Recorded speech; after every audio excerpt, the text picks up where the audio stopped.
사도행전 제1장. 데오빌로여, 내가 먼저 쓴 글에는 무릇 예수께서 행하시며 가르치시기를 시작하심부터 그가 택하신 사도들에게 성령으로 명하시고 승천하신 날까지의 일을 기록하였노라. 그가 고난받으신 후에 또한 그들에게 확실한 많은 증거로 친히 살아계심을 나타내사 40일 동안 그들에게 보이시며 하나님 나라의 일을 말씀하시니라. 사도와 함께 모이사 그들에게 분부하여 이르시되, 예루살렘을 떠나지 말고 내게서 들은 바 아버지께서 약속하신 것을 기다리라. 요한은 물로 세례를 베풀었으나 너희는 몇 날이 못 되어 성령으로 세례를 받으리라. 그들이 모였을 때 예수께 여쭈어 이르되, 주께서 이스라엘 나라를 회복하심이 이때니이까? 때와 시기는 아버지께서 자기의 권한에 두셨으니 너희가 알 바 아니요, 오직 성령이 너희에게 임하시면 너희가 권능을 받고 예루살렘과 온 유대와 사마리아와 땅 끝까지 이르러 내 증인이 되리라. 이 말씀을 마치시고 그들이 보는데 올려져 가시니 구름이 그를 가리어 보이지 않게 하더라. 올라가실 때 제자들이 자세히 하늘을 쳐다보고 있는데 흰옷 입은 두 사람이 그들 곁에 서서, 갈릴리 사람들아, 어찌하여 서서 하늘을 쳐다보느냐? 너희 가운데서 하늘로 올려지시니 예수는 하늘로 가심을 본 그대로 오시리라. 오늘부터 몇 주 동안 사도행전 말씀을 통해서 교회가 무엇인가, 즉 교회의 본질에 대해서 좀 살펴보고자 합니다. 교회론이죠. 교리적인 내용이라서 설교가 좀 어려울 수 있겠으나, 그러나 사람이 어떻게 먹기 쉬운 죽만 먹겠습니까? 먹기 어려운 잡곡밥도 좀 꼭꼭 씹어 먹어야 우리의 몸이 건강해지듯이 어려운 교리적인 말씀들도 성경 한 구절 한 구절 우리가 그 근거를 찾아가면서 배울 때에 우리 영혼에 보약이 될 줄 믿습니다. 여러분, 교회의 역사는 2000년이 넘습니다.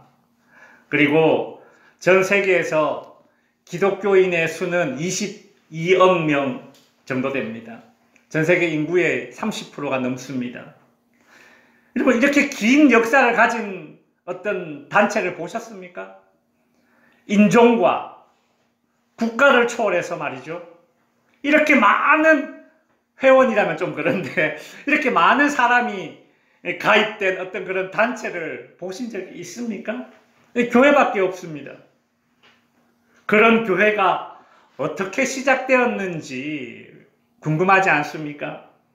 그런 교회를 왜 만드셨는가, 왜 만들어졌는가 궁금하지 않습니까?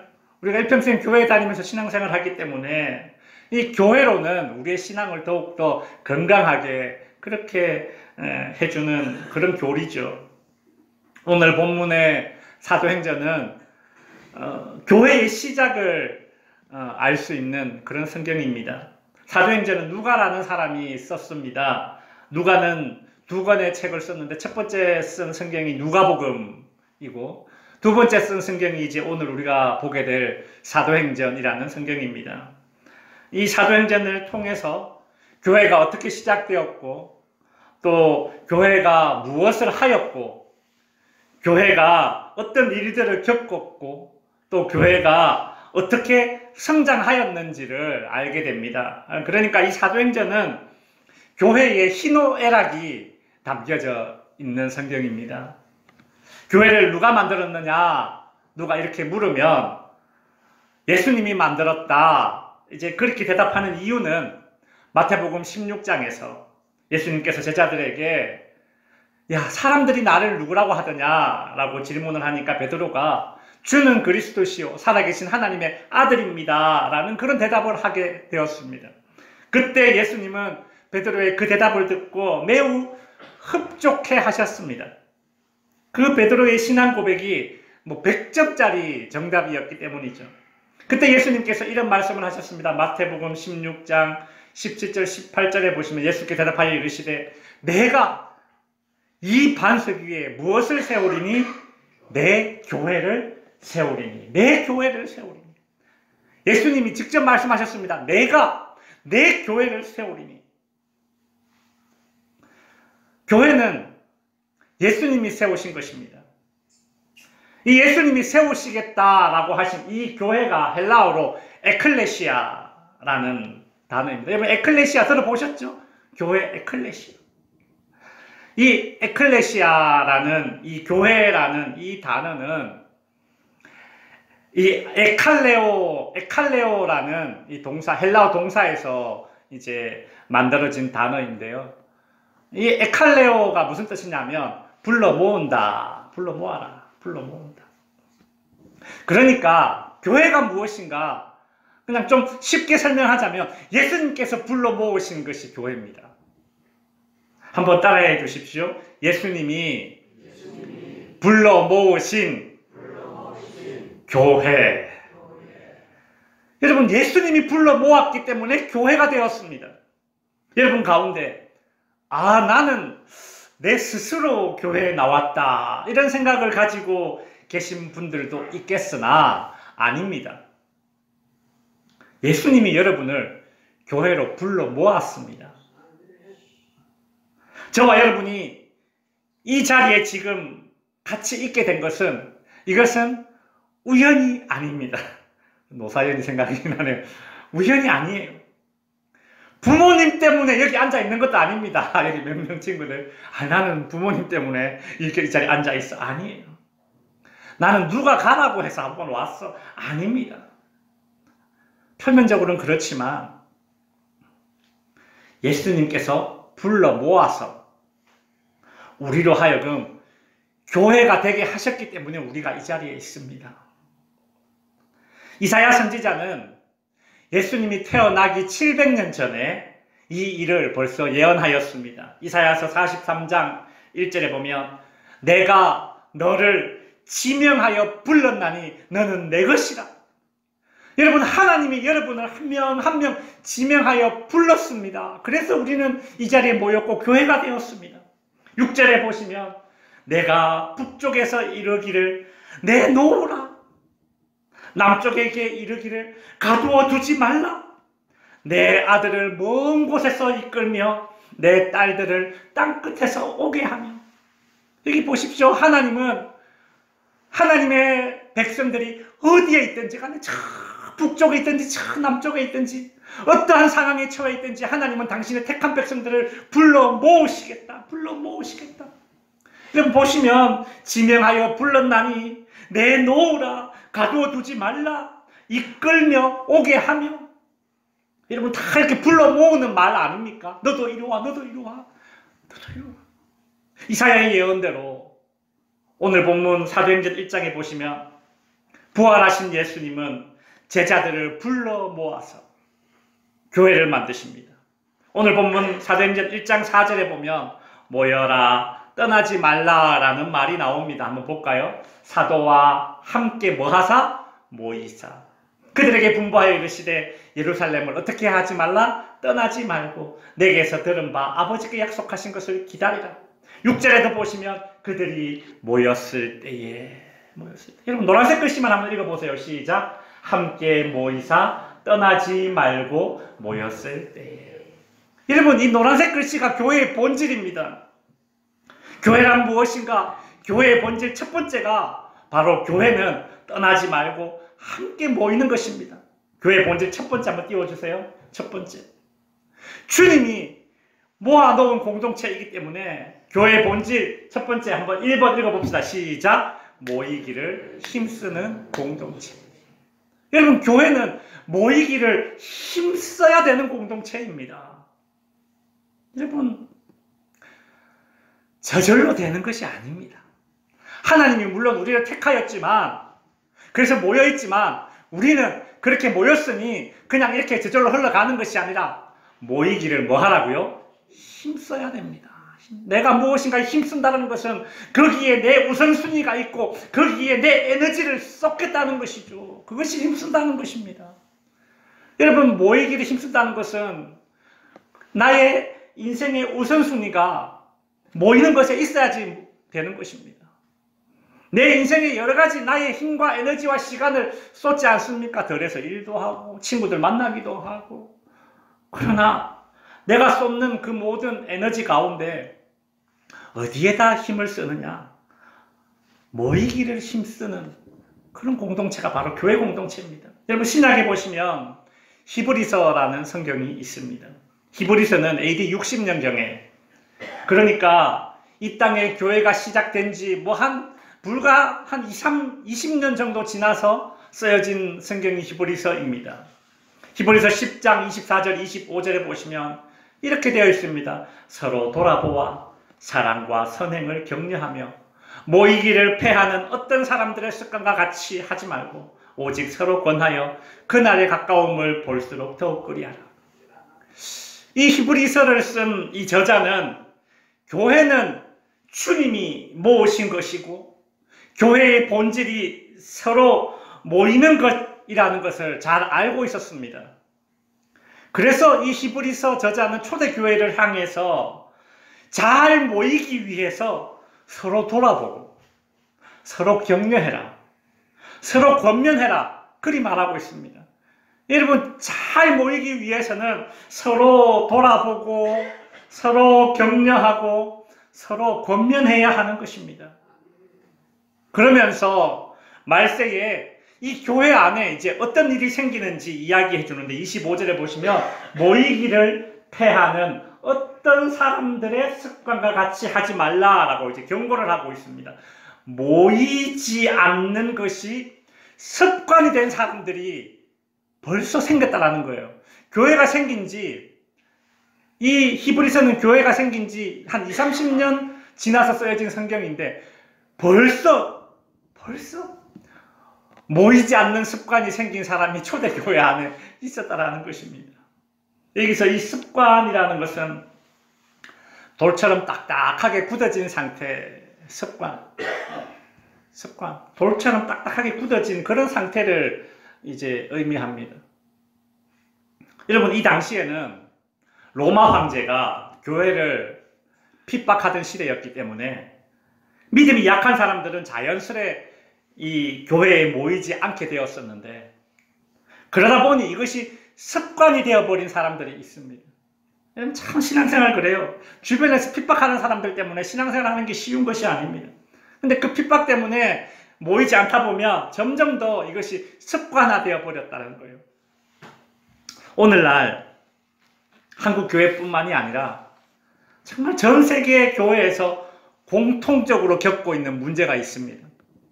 뭔가 하면 바로 코로나 이후에 이 모이기를 패하는 습관이 생겼다는 것입니다. 인터넷으로, TV로, 휴대폰으로 예배 장면을 이렇게 쳐다보면서 밥도 먹고 옷도 갈아입고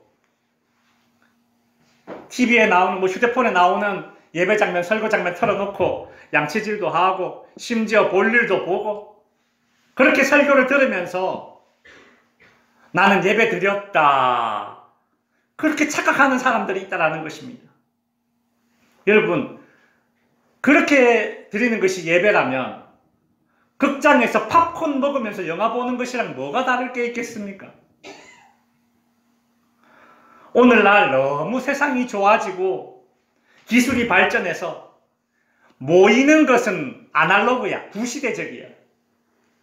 모이지 않고 하는 것이 디지털이야, 이것이 신시대적이야. 이렇게 나누려고 하는 그런 경향이 있지만 여러분, 아니에요. 애초에 교회는 주님이 모으신 것이기 때문에 모이기를 힘쓰는 공동체가 될 때에 그것이 교회의 본질대로 제대로 살아있는 교회가 되는 것입니다. 여러분, 힘써야 되는 것입니다. 그냥 소파에 누워서 설교 틀어놓는다고 그것이 예배가 아닙니다. 교회란 무엇인가? 교회의 본질 두 번째입니다. 다 같이 한번 읽어보겠습니다. 시작. 기다리는 공동체입니다. 기다리는 공동체입니다. 여러분, 교회의 본질, 교회는요, 기다리는 공동체입니다. 제가 언젠가 TV에서 그 동물이 나오는 다큐멘터리를 본 적이 있습니다. 제가 그거 보면 우리 집 애들 별로 좀 싫어하는데 재미없는 거 본다고. 재밌어요. 근데 동물이 나오는데 제가 이제 그날 본 동물은 이겁니다. 이게 뭔지 아십니까? 예. 이게 너구리 같기도 하고 다람쥐 같기도 한 이 동물은 저기 아프리카 사막지대에 살고 있는 미어캣, 뭐라고요? 미어캣이라는 동물이에요. 근데 얘네들이 이렇게 앞발 이렇게 잘 이렇게 서 있습니다. 서서 이렇게 두리번 이렇게 주변을 경계하죠. 이 미어캣이라는 동물은 수컷이 이제 한두 마리, 그 다음에 암컷이 이제 여러 마리가 모여서 하나의 이 집단을 만듭니다. 단체 생활을 하죠. 근데 얘네들은 수컷이 우두머리가 아니라 암컷이 우두머리입니다. 그래서 암컷이 우두머리가 되어서 사냥을 하러 갑니다. 그러면 수컷은 뭘 할까요? 네? 집 지키고, 집에서 새끼들 보고 집 지키고. 근데 얘네들이 그냥 있지 않아요. 뭘 하느냐면 자꾸 굴 밖에 나와가지고 자꾸 밖을 이렇게 봐요. 이렇게 또 탁 들어갔다 또 나와서 이렇게 보고 또 다시 탁 들어가고 계속 그래요. 사냥 나간 자기 공동체, 사냥 나간 암컷들이 돌아올 때까지 계속 이러고 있어요. 예. 뭘 하는 걸까요? 한 장 더 넘겨보시면 뭐예요? 기다리는 거예요. 기다리는 거. 암컷들이 돌아올 때까지 기다리는 거예요.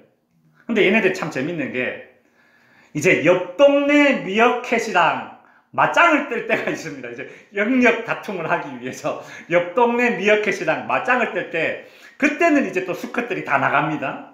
다 나가서 맞짱을 막 뜨고 이러면 남아있는 이 새끼 미어캣들은 그냥 가만히 집에서 그냥 게임하고 노는 것이 아니라 자꾸 어린 새끼들도 바깥에 나와서 이렇게 쳐다보고 다시 들어가고 쳐다보고 들어가고 계속 그래요. 뭐 하는 거예요? 기다리는 거예요. 기다리는 거. 그래서 이렇게 보면서 그 생각이 들었습니다. 아, 이게 공동체구나. 이게 공동체구나. 누군가 나가면 아니면 누군가 온다고 하면 기다리는 거잖아요. 뭔가를 기다리고 또 함께 기다릴 때에 그 공동체가 더 단단해지고, 그죠? 더 하나 되는 공동체가 되는구나. 여러분, 교회의 본질이 기다리는 공동체인데, 그렇다면 초대교회 성도들은 무엇을 기다렸고, 무엇을 기다려야 합니까? 교회 기다림 크게 두 가지로 구분할 수 있는데요. 위로 올려보시면, 첫 번째가 성령이고, 두 번째, 재림을 기다리는 것입니다. 교회의 성도들은 성령을 기다리고 재림을 기다립니다. 오늘 본문 4절에 보시면 4절 밑으로 쭉 넘겨보세요. 같이 한번 읽어봅시다. 시작. 사도와 함께 모이사 그들에게 분부하여 이르시되 예루살렘을 떠나지 말고 내게서 들은 바 아버지께서 약속하신 것 성령을 기다리라. 예수님이 부활 승천하시고 난 이후에 초대교회 성도들은 성령을 기다렸습니다. 그렇게 기다릴 때에 약속대로 그들에게 오순절날에 성령께서 임하셨습니다. 여러분, 성령은 예수의 영입니다. 성령은 예수의 영입니다. 초대교회 성도들이 예수의 영, 하늘로 승천하신 예수의 영, 성령을 기다린 그 이유는 지금 자기들이 모여있는 이 교회의 주인이 예수님이시고 우리 모임의 중심이 예수님이시기 때문에 예수님을 기다리는 것입니다. 여러분, 세상에서도 그렇습니다. 누군가 와야지만 행사가 시작되고 누군가 와야지만 회의가 시작될 때가 있죠. 의성군에 어떤 행사가 있으면 군수가 올 때까지 행사가 진행되지 않습니다. 회사에서도 팀장이나 부장이나 혹은 회장이 올 때까지 회의를 진행하지 않습니다. 기다리는 거예요. 그 모임의 중심이 올 때까지 기다리는 것입니다. 교회라는 공동체는 누가 중심입니까? 예수님이 중심입니다. 그래서 예수의 영 성령님이 올 때까지 기다리는 것입니다. 여러분, 교회의 중심은 목사가 아니죠.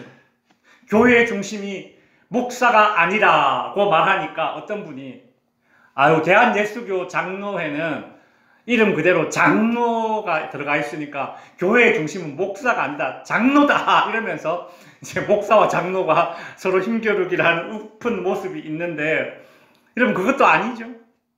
그러면 교회의 중심은 누굽니까? 대한민국 헌법 제1조. 예? 아니, 대한민국 헌법 제1조. 뭡니까? 대한민국의 주권은 국민에게 있고 모든 권력은 누구로부터 나온다? 국민으로부터 나온다. 야, 이와 비슷하게 그러면 교회의 중심은 목사도 아니고 장로도 아닌 성도들이어야 한다. 맞습니까? 아닙니다. 이것도 틀렸어요. 교회라는 공동체는 민주주의가 아닙니다. 교회라는 공동체는 어떤 행사를 결정하고 그걸 할 때는 민주적으로 하지만은, 교회라는 공동체는요 신본주의입니다. 신본주의 다른 말로 그냥 우리가 쓰는 말로 예수 중심의 공동체입니다. 예수 중심의 공동체. 한번 따라해 주세요. 예수 중심 교회. 교회의 중심은 예수님이시기 때문에 초대교회 성도들은 예수의 영, 성령을 기다려야 했습니다. 교회가 기다리는 공동체인데, 첫 번째 성령을 기다렸다면 두 번째는 예수님의 재림을 기다리죠. 여러분, 오늘 본문에 보면 예수님께서 승천하시는 장면이 나왔습니다. 부활하신 예수님께서는 제자들과 함께 40일 동안 지내시다가 승천, 하늘로 올라가셨습니다. 오늘 본문 10절과 11절에 보면 올라가실 때에 제자들이 자세히 하늘을 쳐다보고 있는데, 흰옷 입은 두 사람이 그들 곁에 서서 이르되, 갈릴리 사람들아 어찌하여, 여기서 갈릴리 사람들 제자들이에요, 어찌하여 서서 하늘을 쳐다보느냐? 너희 가운데 하늘로 올려지신 이 예수는 하늘로 가심을 본 그대로 뭐하리라? 오시리라. 올라간 것처럼 다시 내려오시리라. 여러분, 예수님은 제자들과 초대교회 성도들에게 다시 오겠다 그리 말씀하셨는데, 얼마 안 되어서 금방 다시 오실 것이라는 그런 생각을 가지게끔 그렇게 말씀을 하셨습니다. 여러분, 예수님의 재림에 관한 성경 구절들을 이렇게 한번 읽어보십시오. 정말 예수님이 곧 올 것처럼 그렇게 성경이 기록되어져 있습니다. 그래 놓고서는 아직까지 안 왔습니다. 왜 그랬을까요? 왜 예수님께서 금방이라도 재림하실 것처럼 이렇게 초대교회 성도들에게 왜 이렇게 말씀하셨을까?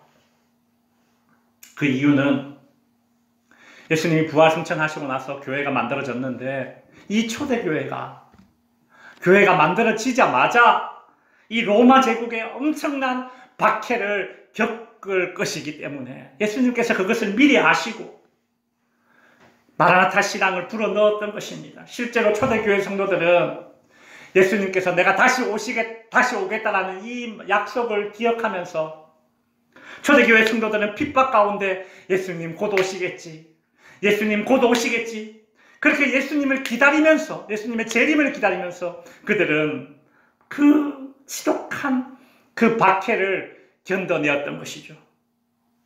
초대교회가 로마 제국의 그 엄청난 박해를 이겨낼 수 있었던 그 저력은 무엇인가? 마라나타, 아멘 주 예수여 어서 오시옵소서, 예수 그리스도의 재림을 기다리는 신앙에서 모든 고통과 모든 문제와 모든 핍박을 이겨내는 힘, 바로 거기에서, 재림을 기다리는 신앙에서 그 힘을 얻어내었던 것입니다.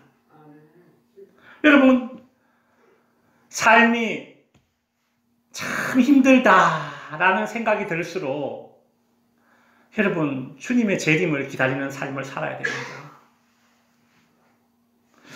제가 요즘 느끼는 건데요, 우리 집 애들은 엄마나 아빠가 밖에 나가면 언제 돌아오나 이래 돌아오기를 전혀 기다리지 않는 것 같아요. 물론 뭐 애들이 다 컸기 때문입니다. 그죠? 뭐 이 나이 돼서 맨날 뭐 전화하고 언제 와, 몇 시에 와, 그러면 참 부모도 피곤하겠죠. 그죠? 애들이 좀 컸어요. 커서 이제 엄마 언제 와, 아빠 언제 와 하지 않아요. 기다리지 않아요. 근데 가장 큰 이유는 뭘까? 제가 생각해 보니까 별로 아쉬운 게 없기 때문입니다. 아쉬운 게 없어요. 여러분은 정말 누군가를 정말 간절히 기다린 적이 있습니까? 저는 어릴 때 시골, 산골, 외딴 집에 살았습니다. 저는 동네에서 한 30분 열심히 걸어가야지 나오는 그런 산속 외딴 집에 살았습니다. 제가 하루는 이 치아가, 이가 썩어서 치통이 너무 심했습니다. 요즘이야 뭐 자동차도 있고 뭐 가까이 널린 곳에 다 치과가 있지만 예전에 뭐 치과를 그렇게 자주 갈 수나 있습니까? 그렇다고 뭐 제가 뭐 그렇게 양치질을 열심히 한 그런 아이도 아니고, 또 시골의 부모님들 또 그렇게 뭐 양치질 잘해라 뭐 그렇게 뭐 이렇게 관리해 주지도 않고요. 온통 치아가 그냥 다 충치 먹어버렸어요. 근데 이가 너무 아파요. 그러니까 어머니가 동네 이제 보건소 가서 진통제를 사오겠다 이러면서 이제 나가셨어요. 아니 근데 나간 김에 밭에 가서 일이라도 하시는지 어쩌는지 아무리 기다려도 오시질 않는 겁니다. 진통제 들고 곧 오시리라 하시는 어머니가 오시질 않아요. 제가 어릴 때 기억이 선명합니다. 여러분 치통이 얼마나 고통스럽습니까? 제가 누워가지고 이리저리 굴렀습니다. 막 떼굴떼굴 굴렀습니다.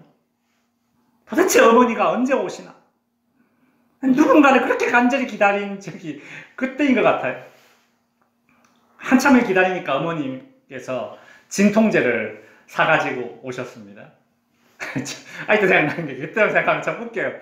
진통제를 사가지고 반을 떡 뿌려가지고 반을 이제 물하고 이렇게 마시고 또 그 반을 또 떡 뿌려가지고 제 이빨이 구멍 난 충치 때 구멍이 이만이 났는데 그 안에다가 진통제를 꾹꾹 쑤셔 넣습니다. 그러면 이 구멍 난 이빨 사이에 진통제를 박아 넣어요. 그래 이렇게 물고 있으면 입안에 침이 고이잖아요. 그 침 때문에 이 진통제가 싹 녹겠죠 이제. 그러면 진통제가 얼마나 달까요? 쓰죠. 막 얼마나 쓴지 몰라요. 그 쓴 진통제를 침에 녹여가지고 꼴딱꼴딱 삼키다 보면 안 아파요. 진통제 약발이 맞는 거예요. 야, 그렇게 참 옛날 사람들 어떻게 그렇게 참 그런 생각을 했는지, 어떻게 그렇게 살았는지. 제가 하고 싶은 이야기인 거예요. 제 인생에 정말 그렇게 간절히 누군가를 기다린 적은 내가 고통스러웠을 때라는 거예요. 맞잖아요. 여러분 정말 진짜 너무 아파 죽겠을 때 와, 밤새도록 밤잠을 못 자고 빨리 아침이 되기를 바라지 않습니까? 아, 이놈의 해가 좀 빨리 떴으면 좋겠어요. 병원이라도 가게. 누가 나 좀 들다보게. 그렇잖아요. 아프고 고통스러우면 뭔가를 기다리게 돼요. 여러분 초대교회가 로마 제국의 그 엄청난 박해를 받으면서 그 박해를 어떻게 이기겠습니까? 예수님의 재림을 기다리면서 이겨냈던 것이에요. 그래서 예수님께서 그렇게 말씀하셨던 거예요. 내가 다시 오겠다. 오늘날 성도들이 겪게 되는 모든 고난, 저와 여러분이 겪고 있는 모든 고난, 여러분 그것이 무엇이든지 간에 예수님의 재림을 기다리는 그 신앙을 통해서 여러분 반드시 이겨낼 수 있습니다. 반드시 이겨낼 수 있어요. 뿐만 아니라 예수님의 재림을 기다리는 신앙은 우리로 하여금 우리의 믿음이 잠들지 않도록 만드는 그런 장치가 됩니다. 여러분 마란타 신앙, 예수님의 재림을 기다리는 신앙은 외부적으로는 닥치는 핍박을 이겨내는 힘이 되고 내부적으로는 내 안에서 스물스물 기어나오는 이 신앙의 나태함을 정신 차리게 하는 그런 이 자양강장제, 그죠? 반드시 필요한 신앙이, 오늘날 우리에게 더 필요한 신앙이 예수님의 재림을 기다리는 신앙입니다. 여러분 교회가 무엇인가? 교회의 본질은 이처럼 성령과 재림을 기다리는 공동체입니다. 그러니 여러분이 교회에 나오지 않고서 어떻게 재림의 신앙을 내 안에 다시 한번 되새김질 해보겠습니까? 여러분 사회에 나가서 어디에서 여러분의 신앙을 다시 한번 되새김질 하겠습니까? 교회란 무엇인가 마지막 세 번째로 교회는 다 같이 한번 읽어봅니다. 시작. 받는 공동체입니다. 교회는 받는 공동체입니다. 어떤 사람이 이렇게 빈정돼요. 내가 교회 안 나가는 이유가 뭔지 아나? 교회 나가니까 자꾸 흥금 내라고 해서 내가 안 나간다. 몰라도 너무 모르는 사람입니다. 여러분, 교회 공동체는 내는 공동체가 아니라 받는 공동체입니다. 예수님께서 애초에 교회를 만드실 때에 받는 공동체로 만들어 놨어요. 그럼 도대체 교회는 뭘 받습니까? 우리는 교회에서 뭘 받습니까? 크게 두 가지인데, 첫 번째가 성령과 세례이고 두 번째가 권능을 받습니다. 오늘 본문 5절에 보시면 요한은 물로 세례를 베풀었으나 너희는 몇 날이 못되어 성령으로 세례를 받으리라. 그리고 8절에 보시면 오직 성령이 너희에게 임하시면 너희가 권능을 받는다라고 말하고 있습니다. 여러분 교회에서 세례를 받고 또 교회에서 성령을 받습니다. 권능을 받는 공동체입니다. 여기서 권능은 헬라어 듀나미스인데, 이 듀나미스에서 나온 단어, 영어 단어 다이너마이트, 폭탄 아닙니까? 빵 터지는, 빵 터지면 산도 깨뜨리고 바위도 깨뜨리는 그 파괴력, 그 힘과 능력, 다이너마이트, 듀나미스. 교회는 세례와 성령을 받고 권능, 듀나미스, 능력을 받는 공동체입니다. 도대체 여러분이 예수 믿고 교회에서 무슨 능력을 받았습니까? 여러분이 교회에서 어떤 힘을 받았습니까? 아셔야 됩니다. 크게 두 가지입니다. 첫 번째는 죄를 이기는 힘입니다. 죄를 이기는 힘. 로마서 8장에는 성령의 능력으로 죄를 이기는 것에 대해서 바울이 이런 말을 했습니다. 이와 같이 성령도 우리의 연약함을 도우시다니. 만일 하나님이 우리를 위하시면 누가 우리를 대적하리요? 하나님이 내 편인데 누가 나를 대적하겠느냐? 그렇게 이야기하면서 이렇게 마무리를 짓죠. 이 모든 일에 우리를 사랑하시는 이로 말미암아 우리가 어떻게 해요? 넉넉히 이기느니라. 죄를 이기는 능력이 여러분 교회에서 성령 안에서 주어지는 것입니다. 여러분, 죄를 여러분 힘으로 이길 수 있습니까? 못 이깁니다.